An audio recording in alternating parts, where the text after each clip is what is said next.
So we're just a few hours away from the debut of the new Disney Plus show, Wonder Man, which is dropping all 8 episodes. We are doing a watch party on Discord tonight, starting it. So we're going to see how much we can get through. Maybe it's the first 3 episodes. Maybe it's more, maybe it's less, but we're definitely for sure watching the first one. And just wanted to give you the final kind of Wonder Man preview, if you will, for the show because it's in a pretty interesting box right now. For those of you that don't know, Wonder Man, Simon Williams, he's essentially trying to become an actor and make it and be cast in a role of Wonder Man. You'll recognize characters like Trevor, who you saw in Iron Man 3, and then again in Shang-Chi. But basically, it's kind of an adventure that two of them go on. Simon does have superpowers. The big thing about this show so far, though, is it seems like there's a pretty strong departure from what we know about Wonder Man in the pages of the comics. You know, for the last few decades, he's been a part of an Avengers team. Obviously, his origins are rooted very differently from what we're going to get in the show because this is the first time that we're going to see Wonder Man really in live action. And I think the interesting thing about this show, first to start off, is, on the surface, it has the Marvel Spotlight label attached to it. So that's essentially Marvel telling us, hey, nothing is really going to connect to this.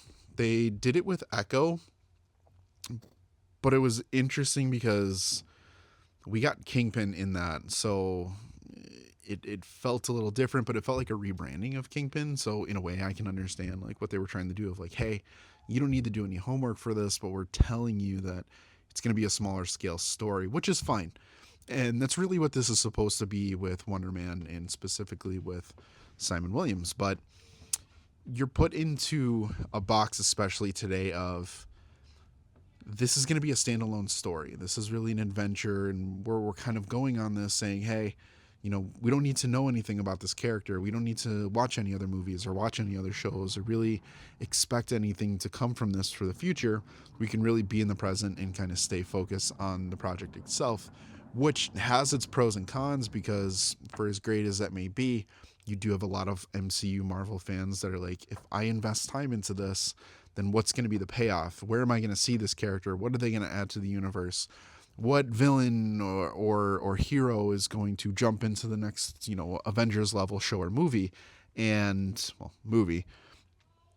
But you really shouldn't have any of those expectations because again, they're telling you that this show is going to be centered around a super powered character who's trying to make it as essentially a movie star and trying to be cast in the perfect role for them, right? So there is no Thanos is coming in this. There's no Ultrons here. There's no Loki. There's no Thor. There's nothing like that. And again, kicking off 2026 in that way, you're setting the tone off to be like, hey, this specific project that's been delayed, which we've really told you is, kind of inconvenient and needs to get out of the way. Now it's here, watch it. But at the same time, y'all, they dropped the Daredevil teasers in the first official teaser trailer for Daredevil Born Again Season 2. Which again, is it a huge deal on the surface? No, because if you want to watch Daredevil, that comes out in March. Wonder Man's coming out now. It's here. It's today. And, if the Born Again season trailer devalues the Wonder Man show, realistically, probably weren't that interested in Wonder Man in the first place. But there's no reason why a trailer should really detract someone from still watching the show or binging all 8 episodes or however you plan on consuming it. So that feels like irrelevant, but at the same time, Daredevil Born Again Season 1 was so self-contained and lived in its own universe, but it did have the Netflix tie-ins and the Kingpin character, and everyone was really a fan of Charlie Cox's Daredevil and the characters that are associated and the characters that they ended up bringing back, right? So there's history with that, which I understand. It is an S-tier character for tons of people. It's a great project. It looks so promising. But at the same time, it just, in a way, created another tier for Wonder Man to slot into when people were already feeling like it was a C tier, D tier project in the first place. So from that standpoint, I get it. Perception is whatever. But at the end of the day, you have to look at this project and say, can I have fun with this? Do I throw out my comic knowledge? Do I throw out any MCU comparisons or expectations? And can I just take this project specifically and say, I'm going to go have fun with it. I'm going to watch what Trevor and Simon do, whatever adventure they're on. That is going to be essentially in an MCU adjacent show, and just enjoy it for what it is, and have a fun time. And I'd be lying if I said I didn't hear what all the other, red carpet premiere people or early access people were saying about the show. But, if it sounds good for a lot of them, sure. I think the good thing is at least it's not wholly negative coming out of this. Obviously, you'll have your skeptics that are online that are like, of course, well, Marvel invited you. You're not going to say anything bad about the show.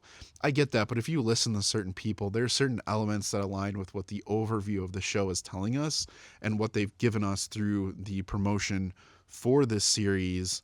And obviously, the trailers and teasers that we got. So I think all in all, final expectations for this, going into the show is, this should be a really, really solid show in my opinion. I love the cast. Yahya Abdul-Mateen is great. Sir Ben Kingsley, obviously, will bring some fun and humor to it. And obviously, the casts around there, when you see the interviews and stuff, it's like this whole cast and show seems really likable, which I think is kind of the biggest thing for me. They've shown us what likable characters can be. How is that not enjoyable? Like, why do I not want to see a show like that, even if it's not associated with the MCU? If this was straight up on Netflix and they show this, would I watch it? Yeah, probably. Like, legitimately, yeah, probably. This would probably be in the top 10. If this was a Prime show, would I watch it? Probably. If this was on Max, would I watch it? Probably. So when you step outside of the MCU arena, this show looks favorable, and I'm sure the expectations and the perception of the show would be much higher than it is. But at the end of the day, a little bit of power set here, a costume there, and a fun adventure and story, I'm good. That's really what I need. I don't need him to be the next Tony Stark or have something to do with Iron Man or Cap or Thor, or be strong enough for me to be like, move over Captain Marvel, like Wonder Man's move over Captain Marvel, Wonder Man's here. But listen, y'all, at the end of the day, the show could be really good. If I had to give it a thought, the hype has grown, but I think this could really clock in at a solid 4 out of 5 at the end of the day. I think there are some core things for TV shows that I like. I really do love the action scenes. I love the power set. I love the display. I do think that that's something that should be in any superhero show if it's labeled as such. But there is, just because of the cast, there is a world where we don't need those things because they do everything else so well. So positive thoughts going into it. Check back here at the Point 3 podcast, y'all, because we're going to be talking about what we watched and then obviously giving you our full season review once we all wrap up doing that. So appreciate y'all. Obviously, stick around if you like what we're talking about and what we're doing here.